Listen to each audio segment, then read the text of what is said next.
नमस्कार स्टूडेंट्स, मैं मेरे YouTube channel KRCC by Rakesh sir में आपका हार्दिक स्वागत एवं अभिनंदन करता हूं। रिंग थ्योरी वलय सिद्धांत के इस लेक्चर में आपका हार्दिक स्वागत एवं अभिनंदन है।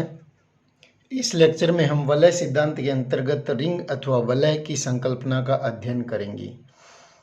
ठीक है, पूर्व लेक्चर में हमने पुनरावृत्ति जो महत्वपूर्ण बातें वो पढ़ ली है। अब देखते हैं हम। अभी तक हमने उन बीजीय निकाय या संरचना का अध्ययन किया जिसमें एक अरिक्त समुच्चय होता है, नॉन एम्प्टी सेट, और एक द्विआधारी संक्रिया स्टार होती है जो कि प्लस माइनस गुणा भाग हो सकती है, और भी कोई अदर ऑपरेशन जो डिफाइन होगी वो हो सकती है, तथा उसमें परिभाषित कुछ अभिग्रहित है। अभिग्रहित जैसे संवरता, साचर्यता, तत्समक, प्रतिलोम, क्रम विनिमयता, ये अभिग्रहित है, पोस्टुलेट्स बोलते हैं इनको। अब हम उन बीजीय निकाय या संरचना का अध्ययन करेंगे जिसमें एक अरिक्त समुच्चय है, एक नॉन एम्प्टी सेट है। ठीक है, यहाँ पे इसको आर से लिखेंगे। वलय है ना, रिंग, इंग्लिश में RING रिंग कहते हैं, तो आर से लिखेंगे। दो द्विआधारी संक्रियाएं जिन्हें प्लस और डॉट के द्वारा दर्शाएंगे। ठीक है, प्लस से तात्पर्य प्लस हो यह आवश्यक नहीं, और डॉट से तात्पर्य डॉट हो यह आवश्यक नहीं है।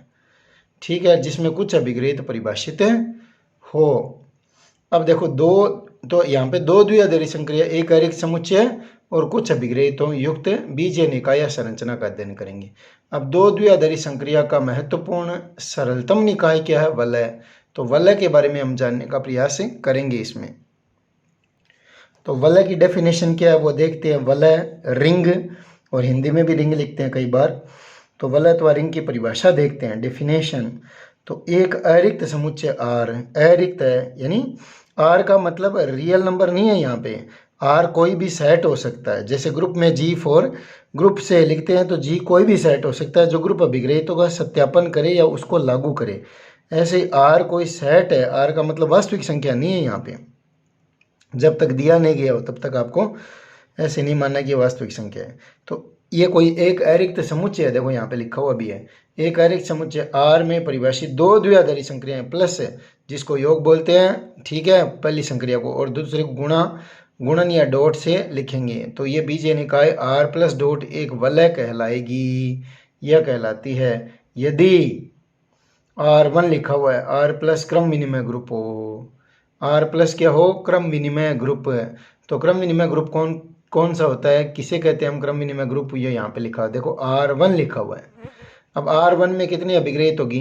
5 होगी। तो इनको हमने लिखा है R10। R10 संवृतता। यदि ए बी आर में है तो ए प्लस बी भी आर में आना चाहिए। अब प्लस का मतलब पहले योग संक्रिया कह देते हैं हम इसको। अब जी अगर ये नंबर से होगा, आर की जगह NWZQRC में से कोई होता है तो ये प्लस है, प्लस ही माना जाएगा। अन्यथा अपने को अलग अलग प्रश्नों में इस संक्रिया को डिफाइन किया होगा, तो अभी आप इसको योग ही माने, प्लस ही माने। ठीक है, ए बी आर में है तो ए प्लस बी भी किस में होना चाहिए? आर में। साचर्यता R11, साचर्यता या लिबर्टी ऑफ पैरेंथेसिस है, कोष्टक लगाने की अनिवार्यता को समाप्त करना। तो a प्लस बी प्लस सी बराबर a प्लस बी प्लस सी, यानी इन दोनों को जोड़ के इसमें c जोड़ दीजिए, या इन दोनों को जोड़ के इसमें ये जोड़ दीजिए। For all A C belongs to R। ठीक है, और तत्समक, तत्समक का मतलब तत् माने उसमें, समान समान, वापिस वही आ जाए। योज्य तत्समक भी बोलते हैं, क्योंकि ये प्लस को योग कर रहे हैं ना यहाँ पे, तो योज्य तत्समक है। तो for all A belongs to R, प्रत्येक ए जो आर का है, तत्समक सभी के लिए होता है, इसलिए for all A belongs to R that implies there exist 0 belongs to R such that a plus 0 is equal to a 0 plus a plus 0 is equal to a 0 plus a। वैसे भी 2 में क्या जोड़े कि वापस 2 आ जाए, 3 में क्या जोड़े कि वापस 3 आ जाए, 4 में क्या जोड़े कि वापस 4 आ जाए, ऐसे a में क्या जोड़े कि वापस a आ जाए, तो ये तत्समक हो गया। तो a plus 0 is equal to a 0 plus a। तो शून्य अवयव या इसको योज्य तत्समक कहा जाता है, 0 को।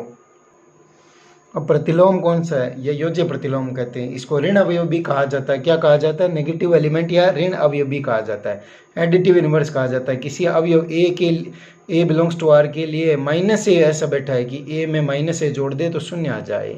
तो प्रतिलोम का मतलब तत्समक आ जाए। a में क्या जोड़े कि 0 आ जाए, यानी योज्य तत्समक आ जाए।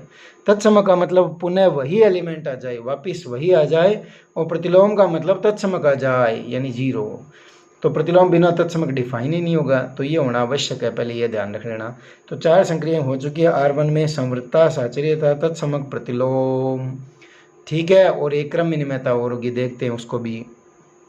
तो क्रम विनिमयता R14 बोलते हैं, 14 नहीं बोलेंगे या 14 नहीं बोलेंगे, R14 पहले की चौथी अभिग्रहिता, ये चौथी नहीं पांचवी होगी 10 से लेके। क्रम विनिमयता A + B = B + A for all AB belongs to R। तो R1 क्या है, ध्यान देना, R1 क्या है, R प्लस क्रम विनिमय ग्रुप हो, तो क्रम विनिमय ग्रुप में कितनी आ गई, 5 आ गई, समवर्तता, साचर्यता, तत्समक, प्रतिलोम, क्रम विनिमयता, ये 5 चीज़ें आ गई। अब R2 क्या, R डॉट सामी समूह है, R डॉट क्या हो, सामी समूह है, सेमी ग्रुप है। सामी समूह किसे कहते हैं, जिसमें समवर्तता और साचर्यता हो। तो R2 में R20 क्या आएगी, समवर्तता, AB बिलोंग्स टू R है तो A डॉट B भी R में होना चाहिए। और साचर्यता मतलब A dot B dot C बराबर A dot B dot C। तो इन दोनों गुणा कर लिया, दूसरी को गुणन संक्रिया माने हम, तो इन दोनों गुणा कर लिया, जो आया उसको C से गुणा कर दिया, इन दोनों गुणा कर लिया, जो आया उसको C से गुणा कर दिया, for all ABC belongs to R। तो इसमें समवर्तता साचर्यता 2 होती है, गुणा वाले में R डॉट सामी समूह होता है, वो क्रम विनिमय समूह होता है, तो 5 वहाँ पे और 2 यहाँ पे। फिर इसके बाद R3 में बंटनता, ये इसको वितरणता या डिस्ट्रीब्यूटिविटी प्रॉपर्टी बोलते हैं, डिस्ट्रीब्यूटिविटी प्रॉपर्टी। तो बंटन नियम 2 प्रकार से, A dot B + C = A dot B + A dot C।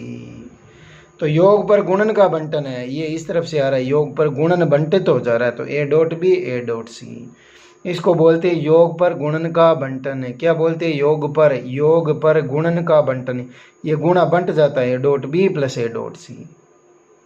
और A + B डॉट C, तो ये योग इस तरफ से, पहले वाले इस तरफ से बोला जाता है, लेफ्ट साइड से।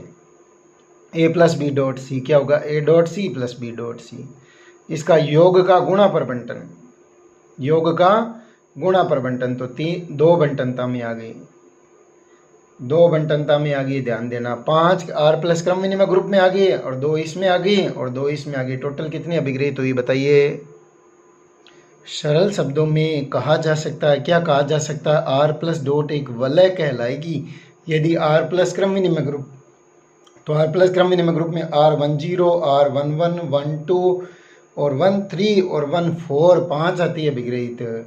R10 से लेके 15 ये 14 तक होगी, ठीक है, 5 अभिग्रहित इसमें आ गई, 10 से लेके 14 तक। समवर्तता, साचर्यता, तत्समूह, प्रतिलोम, क्रम विनिमयता, R14 क्रम विनिमयता है।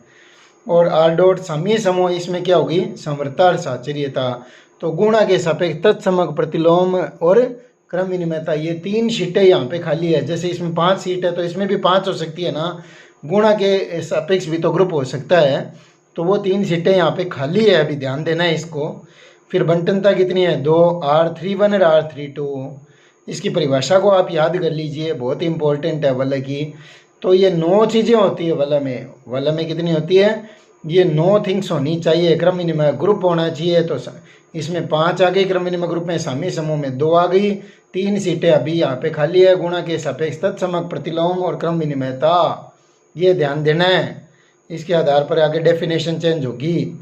और 2 में ये 2 क्या है, बंटनता, बंटनता अपने A डॉट B + C और A + B डॉट C वाली 2 बंटनता है, R31 है 32, ये 9 चीज़ें हैं।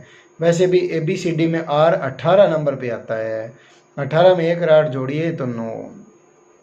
अब इस वलय के उदाहरण Z plus dot, Q plus dot, R plus dot, C plus dot, ये वलय है। Z प्लस डॉट वलय है, N प्लस डॉट वलय नहीं है, ध्यान देना। N प्लस डॉट वलय क्यों नहीं है, क्योंकि N प्लस क्रम विनिमय ग्रुप ही नहीं बनाता, ग्रुप ही नहीं बनाता, क्रम विनिमय ग्रुप है।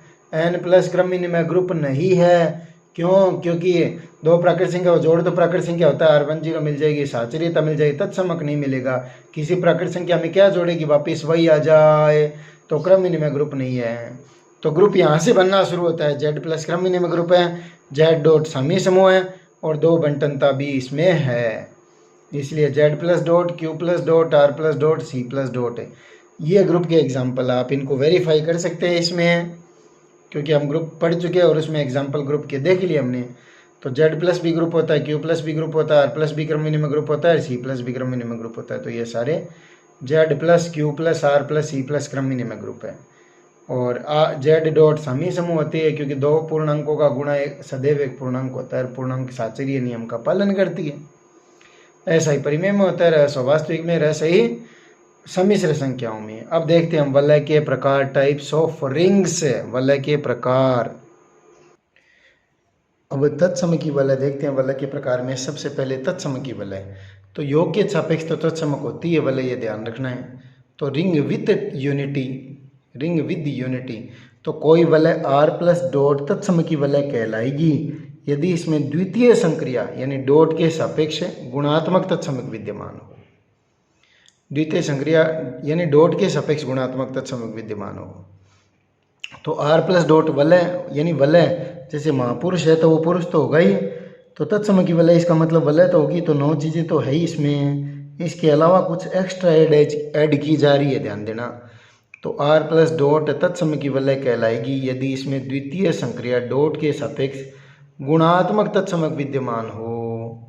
तो द्वितीय संक्रिया r डॉट क्या है, समी समूह, 2 सीटें थी, 3 सीटें खाली है, तो इसमें 1 सीट और भरने जा रही है। तो for all a belongs to r that implies there exist e belongs to r such that a into e बराबर a e इंटू a, गुणात्मक तत्समक यानी a को किससे गुणा करेगी वापिस a आ जाए। तो ये एक है वो गुणात्मक तत्समक या इकाई अवयव कहलाता है, ये ध्यान रखना है। संक्रिया चेंज होगी है डॉट की जगह, तो ई लिख देते हैं तत्समक को, ये ध्यान देना आपको। तो एक क्या इकाई अवयव, रिंग विद यूनिटी लिखा हुआ है, देख लीजिए, ठीक है। तो ये R22 हो गई, कौन सी होगी, R22। तो तत्समक की वलय में कितनी, 10 चीज़ें होंगी, कितनी चीज़ें होंगी, 10 है। तो कोई वलय r प्लस डॉट तत्समक की वलय कहलाएगी यदि द्वितीय संक्रिया के सापेक्ष तत्समक अवयव विद्यमान हो। 1 नंबर का भी प्रश्न आता है, अपने ध्यान रखना है यूनिवर्सिटी एग्जाम में। तत्समक की वलय के उदाहरण z plus dot, q plus dot, r plus dot, c plus dot, ये सारे के सारे तत्समक की वलय है, क्योंकि इनमें द्वितीय संक्रिया के सापेक्ष तत्समक अवयव विद्यमान है। किसी भी पूर्णांक को किससे गुणा करें कि वापिस वही आ जाए, तो एक पूर्णांक है, एक परिमेय भी है, एक वास्तविक भी है, एक कॉम्प्लेक्स यानी 1 प्लस आइटा 0 है। किसी सम्मिश्र संख्या को किससे गुणा करें कि वापिस वही आ जाए, तो 1 प्लस आइटा 0 से गुणा कर देते हैं। इसमें एक भी है, तो ये क्या होगी, सारी की सारी तत्समक की वलय के उदाहरण हो गए। तो यहाँ पे देखो नोट में हमने लिखा हुआ है तत्समक की वलय कुल 10 अभिग्रहितों का पालन करता है। तो ये आप बार बार देखेंगे तो आपके दिमाग में रहेगी। तत्समक की वलय में 10 अभिग्रहित कौन कौन सी होगी, r प्लस क्रम विनिमय ग्रुप, r डॉट समी समूह, और उसमें एक तत्समक और आ गया गुणा के सापेक्ष है, और 2 बंटनता, तो टोटल 10 चीज़ें हो गई।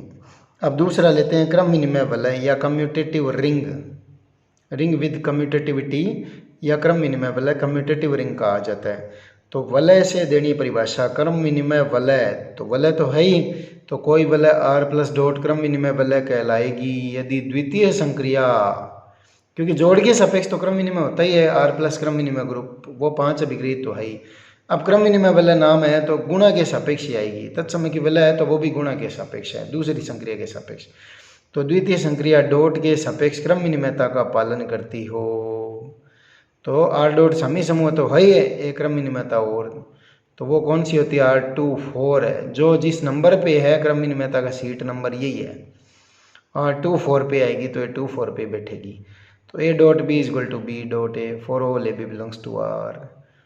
तो क्रम विनिमय वलय का उदाहरण z plus dot, q plus dot, r plus dot, c plus dot, ये सारी की सारी क्या है, क्रम विनिमय वलय है।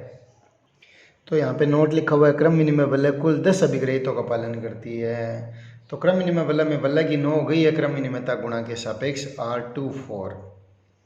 अब अगले नोट में लिखा हुआ है 0 प्लस डॉट, सबसे अपने पास छोटी सिंगल एकल एलिमेंट की रिंग है, इसको शून्य वलय, जीरो रिंग या तुच्छ वलय, ट्रेवियल रिंग कहा जाता है।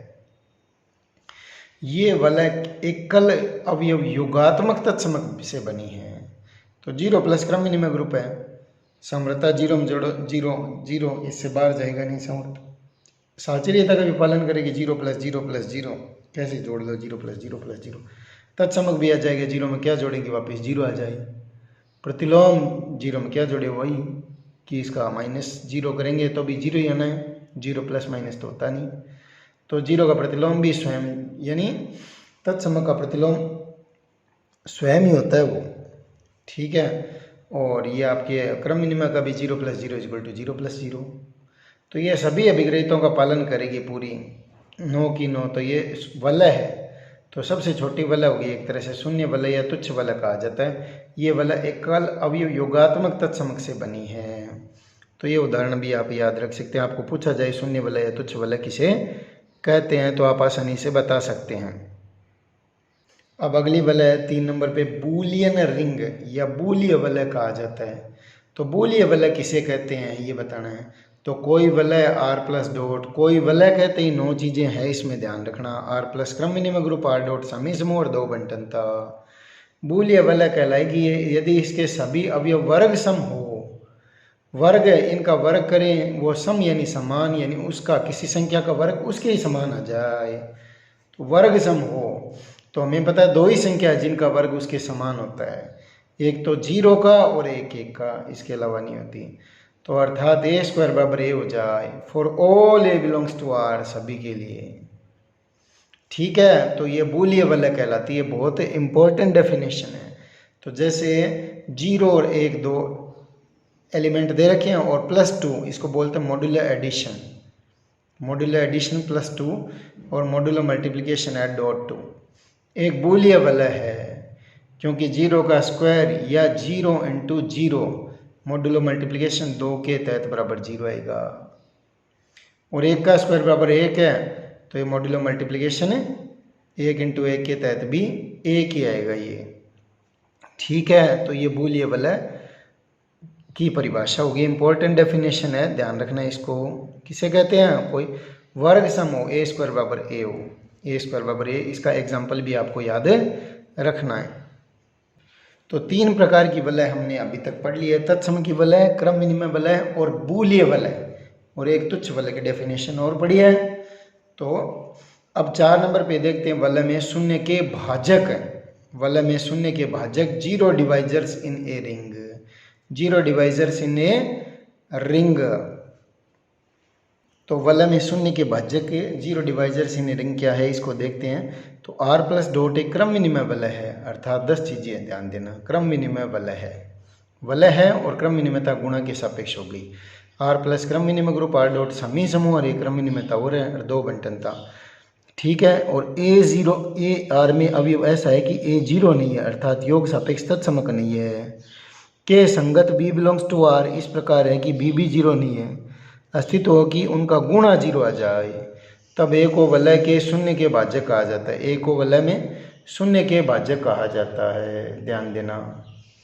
ठीक है, a को वलय के शून्य के भाजक कहते हैं। a और b दोनों 0 नहीं है, ऐसा हो सकता है क्या, तो ये सिंपल मैथमेटिक्स से अलग होगा।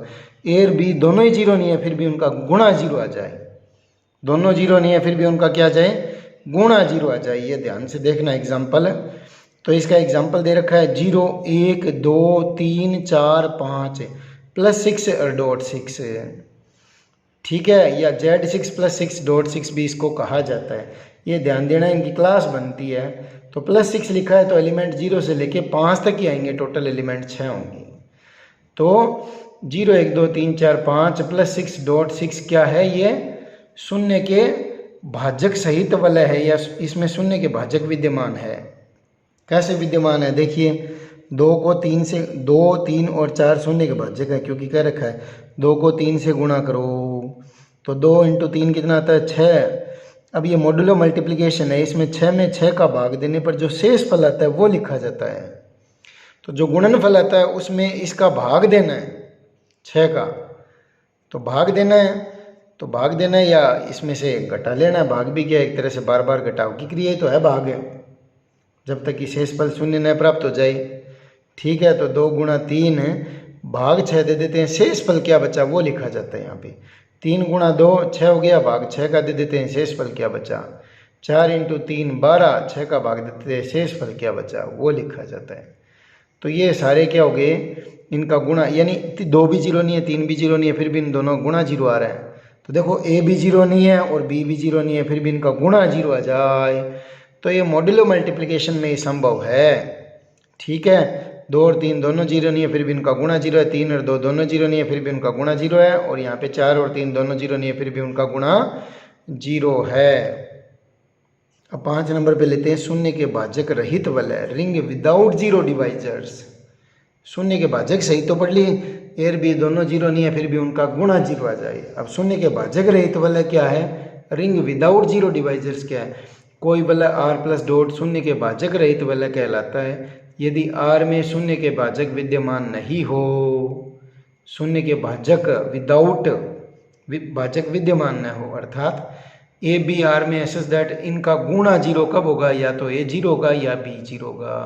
तो दो संख्याओं गुणा जीरो कब होता है, जब या तो ए जीरो या ए बी जीरो, उनमें से कोई एक जीरो। तो ये सिंपल मैथमेटिक्स में आ गया, हमें पता है नॉर्मल मैथमेटिक्स में ये होता है दो संख्याओं गुणा जीरो कब होता है, उनमें से एक जीरो या दोनों जीरो हो जाए तो बहुत बढ़िया बात है। तो at least one must be equal to zero, तभी तो दोनों का गुणा जीरो होता है। तो इसके एग्जांपल तो Z plus dot Q plus dot R plus dot C plus dot है। हमें पता है दो पूर्णांकों का गुणा जीरो कब होता है, जब एक पूर्णांक जीरो होती है। दो परिमेय संख्या गुणा जीरो कब होती है, जब कम से कम एक जीरो होती है। दो वास्तविक का गुणा जीरो कब होता है, जब कम से कम एक जीरो होता है। दो सम्मिश्र का गुणा जीरो कब होता है, जब कम से कम एक जीरो। तो ये शून्य के भाजकों रहित वलय है, सारी की सारी क्या है, शून्य के भाजकों रहित है। अब 6 नंबर डेफिनेशन लेते हैं शून्य के भाजकों सहित वलय। शून्य के भाजकों सहित वलय तो रिंग विद जीरो डिवाइजर्स है। तो जो शून्य के भाजक है 4 नंबर पे, वो जो हमने डेफिनेशन पढ़ी वलय में शून्य के भाजक है और शून्य के भाजकों सहित वलय एक ही बात है। ठीक है, वलय में शून्य के भाजक और शून्य के भाजकों सहित एक ही बात है, दोनों एक ही डेफिनेशन है एक तरह से। तो इसको देख लेते हैं अपने। कोई वलय है आर प्लस डॉट शून्य के भाजकों सहित वलय कहलाएगी यदि A B belongs to R में सच दैट ऐसे ए बी जीरो नहीं है बी भी जीरो नहीं है, फिर भी इनका गुणा जीरो आ जाए। तो वलय में शून्य के भाजक और शून्य के भाजकों सहित वलय एक ही बात है।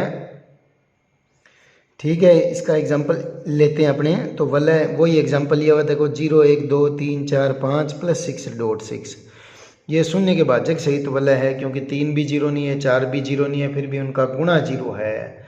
तो 3 गुणा 4 कितना आता है 12, 12 में 6 का भाग दे देते हैं, 2 बार जाता है, लेकिन शेष क्या बचता है वही रखना है अपने पास। ठीक है, शेष फल लिखना है अपने पास। शेष फल क्या बचा, जीरो भाग देने के बाद में, तो वो लिखना है। अब एग्जाम्पल नंबर दूसरा और ले लेते हैं। पूर्णांकों पर 2 क्रॉस 2 कोटि के मैट्रिसेज का समुच्चय M मैट्रिक्स योग और गुणा के लिए एक शून्य के भाजकों सहित वलय है। क्या है, शून्य के भाजकों सहित वलय। वलय तो है ही है, साथ में शून्य के भाजकों सहित वलय, क्योंकि 2 शून्येतर मैट्रिक्स का गुणा एक शून्य मैट्रिक्स हो सकता है। 2 शून्येतर मतलब नॉन जीरो मैट्रिक्स है, दोनों मैट्रिक्स जीरो नहीं है, फिर भी उनका गुणा जीरो मैट्रिक्स आ सकता है। एग्जाम्पल लिया हुआ है, तो ए मैट्रिक्स ले रखिए 1 0 0 0, तो ये जीरो नहीं है। अब जीरो मैट्रिक्स किसे कहते हैं, जिसके सभी अवयव जीरो हो, ये ध्यान देना है। वो एम में है, मैट्रिक्स के सेट में है। 2 क्रॉस 2 की है ना, पूर्णांकों पे एंट्रीज पूर्णांक होनी चाहिए इनकी। और बी क्या है 0 0 0 1, ये भी जीरो मैट्रिक्स नहीं है। जीरो मैट्रिक्स उसे कहा जाता है जिसकी सभी एंट्रीज जीरो हो, वो एम में है। परंतु इनका गुणा करके देखते हैं, 1 0 0 1, ये 1 0 0 0 और 0 0 0 1, इनका गुणा करते हैं तो 0 0 0 0 मैट्रिक्स, अर्थात कैपिटल में ये जीरो मैट्रिक्स आएगी। ठीक है, तो ये ए और बी दोनों ही जीरो नहीं है, फिर भी उनका गुणा जीरो मैट्रिक्स है, तो ये शून्य के भाजक सहित वलय हो गई मैट्रिक्स की। तो ये डेफिनेशन भी हो गई। अब अगली पे इम्पोर्टेंट टॉपिक पे आते हैं, वलय में निरसन नियम क्या।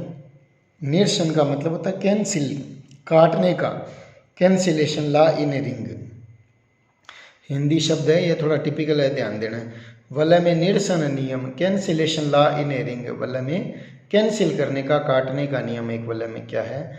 तो वलय में योग के सापेक्ष निरसन नियम तो सदैव लागू होता है, क्योंकि R प्लस क्रम विनिमय ग्रुप होता है, क्योंकि R प्लस डॉट एक वलय है ना, उसमें R प्लस क्रम विनिमय ग्रुप होता है, तो योग के सापेक्ष तो निरसन नियम लागू होता है। परंतु द्वितीय संक्रिया गुणा के सापेक्ष भी यह लागू हो, हर बार यह आवश्यक नहीं है। यदि ये गुणा के सापेक्ष भी लागू हो जाए तो वलय में निरसन नियम लागू है, ऐसा हम कहते हैं।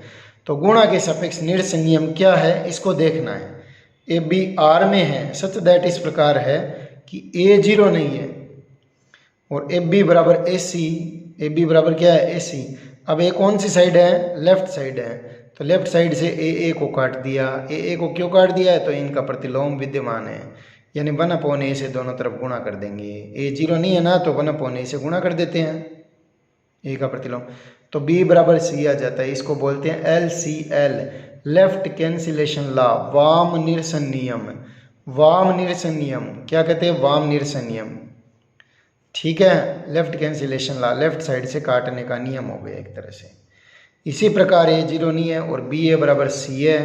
अब ए कौन सी साइड से है, राइट साइड से, तो राइट साइड से 1/a गुणा कर देते हैं, क्योंकि ये 0 है नहीं, इसलिए बी बराबर सी आ जाएगा। इसको बोलते हैं RCL, राइट कैंसिलेशन लॉ या दक्षिण निरसन नियम। ये दोनों नियम हो इसलिए निरसन नियम कहा जाता है, इनको कंबाइंड रूप से निरसन नियम कहा जाता है। तो एक वलय में योग के सापेक्ष तो निरसन नियम लागू होता है और गुणा के सापेक्ष भी लागू हो, तब हम कहेंगे वलय R में निरसन नियम लागू होता है। तो वलय R में निरसन नियम से मतलब योग और गुणा दोनों के सापेक्ष है। तो वलय में योग के सापेक्ष होता ही है, गुणा के सापेक्ष आपको देखना होगा, ये ध्यान देना। कहीं प्रश्न में लिखा है निरसन नियम लागू होता है क्या इस वलय में, ये देखना है। तो योग के सापेक्ष तो है ही, अगर वो वलय है आपको गुणा के सापेक्ष उसको वेरीफाई करना है। तो ये हो गया निरसन नियम। अब एक इम्पोर्टेंट थ्योरम ले लेते हैं जो कई यूनिवर्सिटीज़ एग्ज़ाम में आ चुकी है और MGS यूनिवर्सिटी एग्ज़ाम के लिए भी खास इम्पोर्टेंट है। तो थ्योरम 2.1 लेते हैं। सिद्ध कीजिए वलय R प्लस डॉट शून्य के भाजक रहित है यदि दी ये सिंबल होता है दोनों तरफ, बहुत इम्प्लीकेशन बोलते हैं इसको। R में निरसन नियम सत्य है, यानी कोई वलय R प्लस डॉट शून्य के भाजक रहित है यदि दी, यानी R में निरसन नियम सत्य है। तो अगर हम शून्य के भाजक रहित मान के चलते हैं तो निरसन नियम सत्य दिखाना है, यानी इस तरफ इसको छुपा लेते हैं हम, इसको छुपा लेते हैं तो हमें इस तरफ चलना है, और इसको छुपा लेते हैं हम, इधर चलना है अपने को, इस तरफ ध्यान देना है। ये मानना है तो ये लाना है अपने पास। तो वलय तो दोनों ही कंडीशन में माननी है, तो इसका प्रूफ कैसे करेंगे। पहली बार हम मानेंगे R प्लस डॉट एक वलय है, इस प्रकार की है कि शून्य के भाजक रहित है, तब हम कह देंगे निरसन नियम सत्य होना आवश्यक है। तो इसको बोलते हैं प्रतिबंध की आवश्यकता। फिर दूसरी तरफ हम ये मानेंगे R प्लस डॉट इस प्रकार की वलय कि उसमें निरसन नियम सत्य है, तब हम इधर चलेंगे कि इसके लिए यह प्रतिबंध पर्याप्त है कि वह शून्य के भाजक रहित हो, यानी शून्य के भाजक रहित होना पर्याप्त है, वो वलय बना के छोड़ेगा उसको, ठीक है। तो शून्य के भाजक रहित, तो दोनों तरफ से अपने को प्रूफ इसका करना है। तो प्रूफ में चलते हैं, तो पहले ये एरो का निशान लगाते हैं, तो इधर से मान के चलेंगे और ये प्रूफ लाएंगे, तो इसको प्रतिबंध की आवश्यकता कहते हैं। ध्यान देना, इस तरफ चल रहे हैं तो इधर वाला मानना है अपने को। अब हम शून्य के भाजक रहित की क्या डेफिनेशन है वो आपको याद होनी चाहिए, जो हमने पढ़ लिया वो याद होना अत्यंत आवश्यक है, ठीक है। प्रतिबंध की आवश्यकता, तो माना ये इधर से एरो लगाया हुआ, वापस देख लीजिए। माना R प्लस डॉट इस प्रकार की वलय है कि वह शून्य के भाजक रहित है। तो शून्य के भाजक रहित है अर्थात क्या होगा, दो संख्याओं गुणा 0 कब होगा, जब एक 0 होगी कम से कम, या तो A 0 होगी या B 0 होगी। तब हम सिद्ध करेंगे R में निरसन नियम सत्य है। तो योग के सापेक्ष वलय तो है ही, योग के सापेक्ष निरसन नियम सत्य होता है, गुणा के सापेक्ष अपने को सत्य सिद्ध करके दिखाना है, अर्थात ये सिद्ध करना है A 0 नहीं है and B equal to AC है तो B बराबर C, ये LCL है, लेफ्ट कैंसिलेशन लॉ। और A 0 नहीं है एंड BA बराबर C है तो B बराबर C, ये RCL है, राइट कैंसिलेशन लॉ। तो यहाँ पे अपने को शून्य के भाजक रहित दिया हुआ है, ये सिद्ध करना है। अब ये सिद्ध कैसे होगा, ध्यान से देखना कि हम ये मान के चले, ये वाली साइड इतनी लेके चले लेफ्ट हैंड, और ये साइड ला दें B बराबर C। तो पहले LCL प्रूफ कर दें फिर RCL प्रूफ कर दें।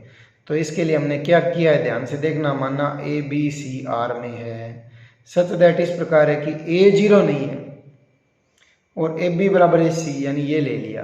अब हमें ये लाना है, तो AB बराबर AC ले लिया। अब दोनों तरफ क्या हो गया, AC, इधर इसको हटाना है तो AC का प्रतिलोम क्या होता है, माइनस AC, दोनों तरफ जोड़ दिया, माइनस AC दोनों तरफ क्या कर दिया, जोड़ दिया। ध्यान से देखिए, तो AC में AC का प्रतिलोम जोड़ा तो तत्सम कभी आता है ना, शून्य आ गया। तो AB और ये माइनस AC, इन दोनों में से ए कॉमन ले लेंगे इस साइड से, ध्यान देना, तो ये b माइनस सी बराबर 0 है। अब इसको आप ए मानिए, कैपिटल ए मान लीजिए आप अपने दिमाग में, ये कैपिटल बी है, ये कैपिटल बी मान लीजिए। अब इन दोनों का गुणा 0 कब होगा, क्योंकि ये शून्य के भाजक रहता है, तो शून्य के भाजक रहता है, तो ये ए 0 है नहीं, देखो आगे वाला ए 0 है नहीं, हमने मानना है ये ए 0 नहीं है, देखो ऐसे मानना है, यहाँ पे ए 0 नहीं है तो बी 0 होगा, क्योंकि ये शून्य के भाजक रहित तो है ही। तो बी अर्थात ये कैपिटल बी माना ना, तो ये बी माइनस सी 0 है, बी माइनस सी 0 है, तो बी बराबर क्या हो गया सी, तो ये लेफ्ट कैंसिलेशन ला आ गया, ए बी बराबर ए सी लेके चले, तो ये लेफ्ट कैंसिलेशन ला अपना प्रूफ हो गया। अब आगे लिखा हुआ इसी प्रकार सिद्ध किया जा सकता है कि a is not equal to 0, B A बराबर सी ए लेके चलेंगे, तो b बराबर सी ला देंगे, ये राइट कैंसिलेशन ला, तो इसको लेके चलेंगे, दोनों तरफ क्या हो गया माइनस सी ए जोड़ देंगे, फिर ये इधर 0 आ जाएगा, इधर इस तरफ से a कॉमन ले लेंगे राइट साइड से, फिर b minus A dot A हो जाएगा, a 0 नहीं तो sorry b minus C dot A हो जाएगा, और a 0 है नहीं तो b माइनस सी 0, b बराबर सी, तो ये आराम से आप प्रूफ कर सकते हैं। और ये परीक्षा में भी ऐसे लिखा जा सकता है, इसी प्रकार ये सिद्ध किया जा सकता है, a is not equal to 0, B A बराबर सी है, तो b बराबर सी, ये राइट कैंसिलेशन ला हो गया। तो ये प्रतिबंध की पर्याप्तता है, अर्थात ये प्रतिबंध की आवश्यकता है, तो ये प्रतिबंध आवश्यक है, ये एक साइड से प्रूफ हो गया। अब दूसरी साइड से लेते हैं प्रतिबंध की पर्याप्तता, तो इसमें क्या है, इस तरफ से मान के चलते हैं, माना r प्लस डॉट इस प्रकार की वलय है कि उसमें निरसन नियम सत्य है, निरसन नियम क्या है, सत्य है, जो हमने ऊपर लिखा था, निरसन नियम सत्य है, तब हम सिद्ध करेंगे वह शून्य के भाजकों रहित वलय है। तो निरसन नियम को मान के चलते हैं, शून्य के भाजकों रहित वलय दिखाना है, वलय दोनों कंडीशन में लिए हमने ध्यान देना है। r प्लस डॉट इस प्रकार की वलय कि उसमें निरसन नियम सत्य है, तब हम सिद्ध करेंगे शून्य के भाजकों रहित है। अब शून्य के भाजकों रहित कब होता है, दो संख्याओं का गुणा 0 कब होगा, जब a 0 या b 0, ठीक है। तो इसको प्रूफ कैसे करेंगे हम, इसको प्रूफ कैसे करेंगे, तो इसको मान के चलते हैं, माना a belongs to r such that है कि a 0 नहीं है और इनका गुणा 0 है, ये लेके चलते हैं, ये ला दें, गुणा 0 लेके चलते हैं, a 0 या b 0 ला दें, ठीक है। अब a 0 है नहीं, हमने ये माना है। अब a b इक्वल टू 0 ये लिया, a b इक्वल टू 0, अब 0 को कैसे लिखा जा सकता है, a 0, तो ये a 0 इक्वल टू 0 ऐसे लिखा जा सकता है।